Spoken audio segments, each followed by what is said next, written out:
38వ వచనం. లూకాసు వార్త 20వ అధ్యాయం 38. ఆయన సజీవులకే దేవుడు కానీ మృతులకు దేవుడు కాదు.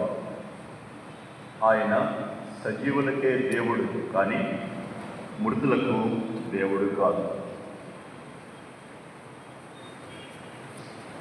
దేవుడు బైబిల్లో ఎక్కడ కూడా నేను క్రైస్తవుల దేవుడిని అని చెప్పలేదు. ఆయన చెప్పింది ఏంటంటే నేను సజీవుల దేవుడిని. ఆ ముందే ఒక మాట ఉంది, అబ్రహాము దేవుడనియు ఇస్సాకు దేవుడనియు యాకోబు దేవుడనియు చెప్పుచు మృతులు లేతురని మోషే సూచించెను. దేవునికి తెలిసినటువంటి రెండు జాతులు, ఒకటి సజీవులు, రెండవది మృతులు. వీళ్ళు తప్పితే ఇంకొక డివిజన్ దేవుడికి తెలియదు. దేవుడు మానవుల్ని చేసినప్పుడు వాళ్ళలో 2 రకాల జీవాలని ఉంచాడు. ఒకటి భౌతిక జీవం, రెండవది ఆత్మీయ జీవం. పాపం చేసినప్పుడు ఒకటి ఆగిపోయింది, ఒకటి మాత్రమే కంటిన్యూ అయింది. అందుకనే మనం బ్రతికున్నాం.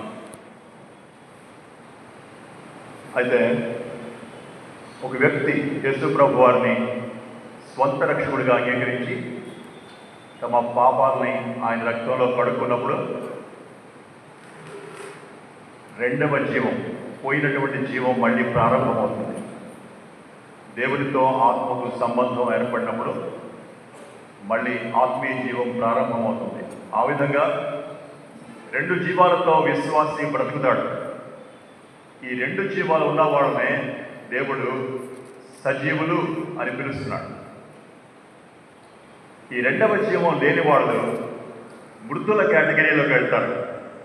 వాళ్ళు జీవిస్తారు కానీ వాళ్ళని దేవుడు మృతులు అని మాత్రమే చెప్తాడు.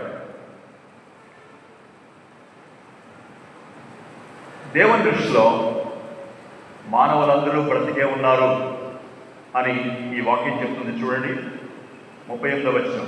ఆయన దృష్టికి అందరూ జీవించి ఉన్నారని వారికి ఉత్తరమిచ్చారు. దేవుని దృష్టిలో అందరూ బ్రతికే ఉంటారు. ఎందుకంటే ఒకసారి ఉనికిలోనికి వచ్చినటువంటి మానవుడు he continues to exist. ఆత్మకు మరణం లేదు. ఆత్మ జీవిస్తూనే ఉంటుంది. కొంతమందికి దేవునితో సంబంధం ఉంటుంది ఆత్మ ద్వారా, మరికొంతమందికి సంబంధం ఉండదు. వాళ్ళే మృతులు. ఒక వ్యక్తి యేసు ప్రభుతో ఆ సంబంధాన్ని కలిగిన తర్వాత ఈ 2 జీవాలతో బ్రతుకుతాడు. మనలో చాలామందిని ఈ 2 జీవాలు కలిగిన వాళ్ళంగా ఉన్నాం. కొంతమందికి ఆ రెండవ జీవం లేదు. కాబట్టి ఇక్కడ కూర్చున్న వాళ్ళు కూడా 2 తరగతులుగానే ఉంటారు. ఒకళ్ళు మృతులు, ఇంకొకళ్ళు సజీవులు. అయితే మనం జీవిస్తున్నప్పుడు ముసలితనం వల్ల కానీ, యాక్సిడెంట్ వల్ల కానీ, రోగం వల్ల కానీ ఒక జీవం ఆగిపోతుంది, భౌతిక జీవం ఆగిపోతుంది. దాన్ని మనం మరణం అని పిలుస్తాం. దేవుడు మరణం అని అంటూ, అయితే మానవులుగా మనం దాన్ని మరణం అని అంటాం. ప్రకాష్లో జరిగింది అదే. ప్రకాష్ జీవితంలో భౌతిక మరణమే జరిగింది. ఎందుకంటే తాను కొంతకాలంగా యేసు ప్రభు వారిని అంగీకరించినటువంటి సమయం నుంచి 2 జీవాలతో జీవిస్తున్నాడు. అందులో ఒక జీవం మాత్రమే ఆగిపోయింది. రెండవ జీవం కంటిన్యూ అవుతుంది. కాబట్టి దేవుడు ప్రకాష్ని చనిపోయాడు అంటే ఒప్పుకోడు. అతను చనిపోలేదు, అతను బ్రతికే ఉన్నాడు.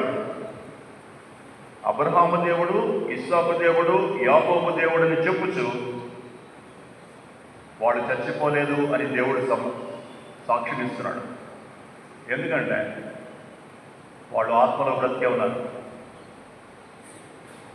అందుకనే యేసుప్రభు వారు యోహాను సువార్త 11:25లో ఆ గంభీరమైన మాట చెప్పారు. పునరుద్ధానమును జీవమును నేనే, నా యందు విశ్వాసం ఉంచు ప్రతివాడు నా యందు విశ్వాసం ఉంచే ప్రతివాడు చనిపోయినను బ్రతుకును, బ్రతికి నా యందు విశ్వాసం ఉంచువాడు ఇక ఎప్పటికీ చచ్చిపోడు. ఒక జీవమేమో భౌతిక జీవాన్ని గురించి మాట్లాడుతున్నాడు, మరణం గురించి మాట్లాడుతున్నాడు, చనిపోయినా కూడా మళ్ళీ తర్వాత పునరుద్ధాన రోజున లెగుస్తాడు అని రెండవ జీవం గురించి ఆ రెండవ మాట చెప్తుంది. నా యందు విశ్వాసం ఉంచేవాడు ఎన్నటికీ చచ్చిపోడు. ప్రకాష్ చనిపోలేదు, కాకపోతే శరీరం లేదు. శరీరం ఉన్నటువంటి దశలో ఉన్నాం మనం. శరీరం లేనటువంటి దశలో భౌతికంగా మరణించిన వాళ్ళు ఉంటారు. భౌతికంగా మరణించిన వాళ్ళు సజీవులైనా కూడా, రక్షించబడినప్పటికీ కూడా వాళ్ళకి దేహం ఉండదు, ఆత్మ ఒకటే ఉంటుంది. మరికొంతకాలానికి యేసుక్రీస్తు ప్రభువారు తిరిగి వచ్చినప్పుడు ఇంకొక దేహం, అద్భుతమైనటువంటి మరి యొక్క దేహం వస్తుంది, మహిమ దేహం అంటాం. ఇలాగా ఆత్మకు రకరకాల దశలు ఉంటాయి. ఇప్పుడు తను రెండవ దశలో ఉన్నాడు. మూడవ దశలో మనమందరం కలుసుకుంటాం.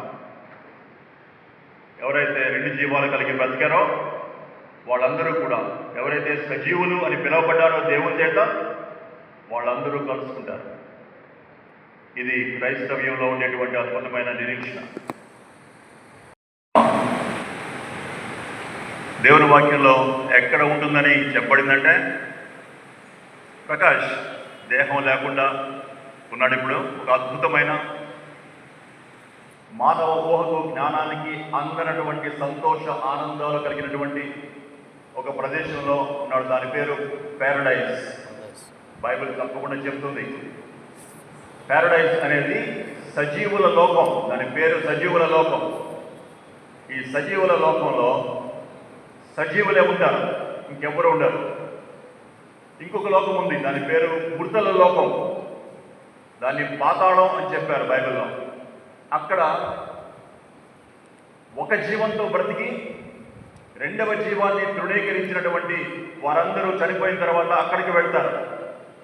వాళ్ళని మృతుల లోకం.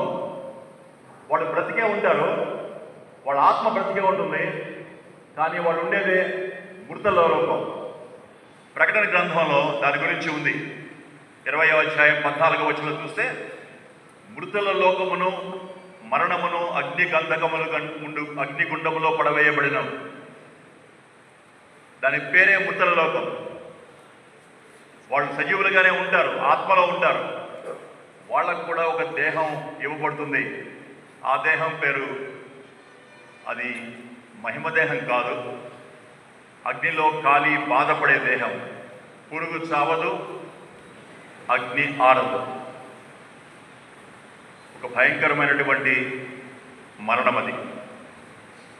ప్రకాష్ తన పరిచర్య కాలాన్ని ముగించుకుని మరి ఒక దర్శనానికి వెళ్ళాడు. యేసుప్రభు రెండవసారి తిరిగి వచ్చినప్పుడు మహిమదేహంతో ఆయనతో పాటు తిరిగి వస్తాడు.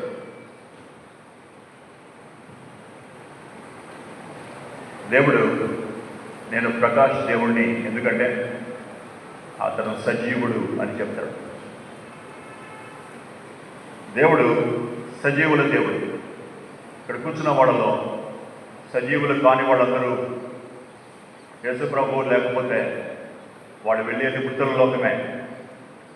యేసుప్రభుతో కలిసి ఆయనతో ఆ జీవాన్ని పొందిన వాళ్ళు మాత్రమే సజీవుల లోకంలో ఉంటారు. ప్రకాష్ మనం ఇప్పుడు గుడ్ బై చెప్పట్లేదు, మీట్ అగైన్ అని చెప్తాం. We will meet again. అయితే ఇక్కడ మృతుల లోకంలో రెండవ జీవం లేని వాళ్ళు గుడ్ బై చెప్పాల్సి వస్తుంది. ఎందుకంటే మీరు మళ్ళీ కలుసుకోరు. ప్రకాష్ని మళ్ళీ కలుసుకునే వాళ్ళందరూ కూడా we will see you again Prakash with a different body. అద్భుతమైన బాడీలో చూస్తాం. ఆ బాడీ ఇలా ఉండదు. ఆ బాడీకి మన బాడీకి చాలా తేడా ఉండదు. ప్రకాష్ సంబంధించిన బంధువులు, భార్య కొద్ది కాలంలో మళ్ళీ చూస్తాం. ర్యాప్చర్ టైం వస్తుంది. చాలామంది చెప్పేది ఏంటంటే మనం బ్రతికి ఉన్న కాలంలోనే ప్రభు సంఘాన్ని తీసుకుని వెళ్తాడని చెప్తున్నారు. కాబట్టి it's only A matter of years or months. కాబట్టి ప్రభువుని ఎదుర్కోవడానికి, ప్రభుతో పాటు ప్రకాష్ని కూడా ఎదుర్కోవడానికి సిద్ధపడదాం. ఈ మాటలతోటి మనల్ని మనం ఆదరించుకొని ప్రకాష్కి ఒక విధమైన చక్కటి వీడ్కోలు పలుకుతాం. ఈ దేహం పార్థివ దేహం, ఇది మిగిలిపోయిన దేహం. ఇక దీంతో సంబంధం లేదు. మనకు ఇంకో దేహం వస్తుంది, అద్భుతమైన దేహం. దానికోసం ఎదురు చూస్తాం. అదే మన యొక్క నిరీక్షణ.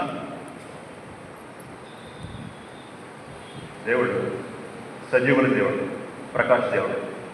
ఈ మాటలు దేవుడు దీవిస్తున్నారు.